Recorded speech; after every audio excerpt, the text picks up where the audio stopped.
नमस्कार दोस्तों, स्वागत है आपका हमारे YouTube चैनल पर, जहां हम आपको भारतीय संविधान और उसके महत्वपूर्ण मामलों के बारे में जानकारी देते हैं।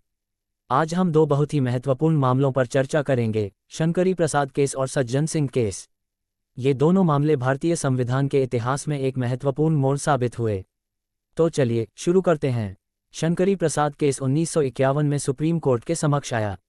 इस मामले का मुख्य मुद्दा ये था कि क्या संसद के पास संविधान के किसी भी हिस्से में संशोधन करने की शक्ति है, जिसमें मौलिक अधिकार भी शामिल हैं। शंकरी प्रसाद केस में संविधान पहला संशोधन अधिनियम 1951 की वैधता को चुनौती दी गई थी। पहले संविधान संशोधन तहत सामाजिक तथा आर्थिक रूप से पिछड़े वर्गों की उन्नति के लिए विशेष प्रावधान बनाने हेतु राज्यों को शक्तियां दी गई। इस क्रम में अनुच्छेद 31 में दो उपखंड 31 क और 31 ख जोड़े गए। याचिकाकर्ता का तर्क था कि यह संशोधन मौलिक अधिकारों का उल्लंघन करता है। सुप्रीम कोर्ट ने इस मामले में फैसला सुनाते हुए कहा कि संसद के पास संविधान के किसी भी हिस्से में संशोधन करने की शक्ति है, चाहे वह मौलिक अधिकार ही क्यों न हो। सुप्रीम कोर्ट ने कहा कि संविधान के अनुच्छेद 368 के तहत संसद के पास संविधान में संशोधन करने की शक्ति है।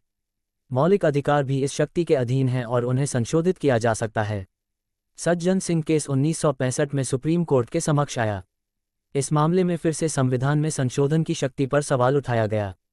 सज्जन सिंह केस में संविधान 17वां संशोधन अधिनियम 1964 की वैधता को चुनौती दी गई थी। इस संशोधन द्वारा 9वीं अनुसूची का विस्तार कर दिया गया।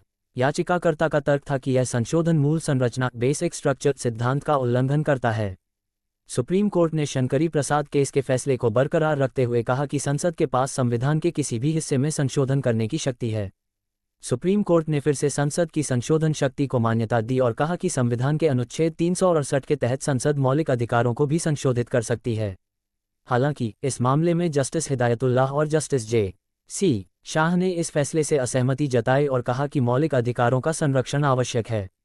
इन मामलों ने अंततः संसद की संशोधन की शक्ति को असीमित माना, अर्थात इस पर कोई प्रतिबंध नहीं लगाया। अब संसद बिना किसी रोक टोक के मौलिक अधिकारों को भी संशोधित कर सकती थी, किंतु आगे गोलकनाथवाद और 24वें संविधान संशोधन ने केशवानंदवाद की पृष्ठभूमि तैयार कर दी, जिसे हम आगे की वीडियो में देखेंगे। इन मामलों ने भारतीय संविधान की व्याख्या और संसद की शक्तियों को समझने में महत्वपूर्ण भूमिका निभाई है। अगर आपको हमारा यह वीडियो पसंद आया हो तो कृपया इसे लाइक और सब्सक्राइब जरूर करें और बेल आइकन को दबाना न भूलें ताकि हमारे नए वीडियो की नोटिफिकेशन आपको सबसे पहले मिल सके। आपके कोई प्रश्न या सुझाव हों तो हमें कमेंट बॉक्स में जरूर बताएं। धन्यवाद।